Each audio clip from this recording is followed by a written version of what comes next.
सोलापुरातील gas टंचाईच्या पार्श्वभूमीवर लहान फूड स्टॉल्सवर कारवाई केली जाते, मात्र मोठ्या हॉटेल चालकांकडे दुर्लक्ष केलं जात असल्याची चर्चा शहरात रंगली आहे। इराण अमेरिका युद्धाच्या पार्श्वभूमीवर आखाती देशांमधून येणाऱ्या LPG गॅस पुरवठ्यावर परिणाम झाल्यानं देशभरात टंचाईचं वातावरण निर्माण झालं आहे। या पार्श्वभूमीवर शासनानं व्यावसायिक गॅस पुरवठा बंद करण्याच्या सूचना दिल्यानंतर शहरातील गॅस एजन्सीजनी व्यावसायिक गॅस वितरण थांबवून घरगुती गॅसला प्राधान्य देण्याचा निर्णय घेतला आहे।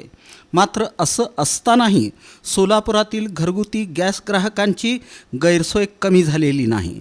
अनेक ठिकाणी नागरिकांना गॅस सिलेंडरसाठी लांबच लांब रांगा लावाव्या लागत असून वेळेवर गॅस मिळत नसल्यानं संताप व्यक्त केला जात आहे।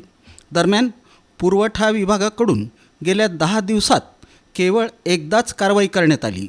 फूड स्टॉल्सवर घरगुती गॅसचा वापर होत असल्याचं आढळून आल्यानं 41 गॅस सिलेंडर जप्त करण्यात आले। मात्र शहरातील मोठ्या हॉटेल्सवर कोणतीही ठोस कारवाई होत नसल्याचं चित्र दिसून येत आहे। यामुळं पुरवठा विभागाच्या कारवाईवर प्रश्नचिन्ह उपस्थित होत आहे। लहान फूड स्टॉल्सवर कारवाई केली जाते, मात्र मोठ्या हॉटेल चालकांकडे दुर्लक्ष केलं जात असल्याची चर्चा शहरात रंगली आहे। अनेक हॉटेल्समध्ये घरगुती गॅसचा खुलेआम वापर सुरू असून हा गॅस ब्लॅकमध्ये विकत घेतला जात असल्याचंही समोर येत आहे।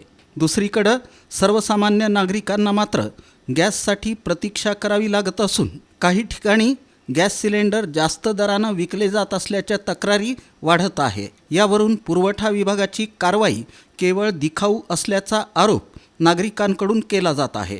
या संपूर्ण प्रकरणात सोलापूरचे कर्तव्यदक्ष जिल्हाधिकारी कुमार आशीर्वाद यांनी लक्ष घालून ब्लॅकमध्ये गॅस विक्री करणाऱ्या एजन्सीजवर कठोर कारवाई करावी, तसंच सर्वसामान्य नागरिकांना वेळेवर गॅस उपलब्ध करून द्यावा अशी मागणी जोर धरत आहे।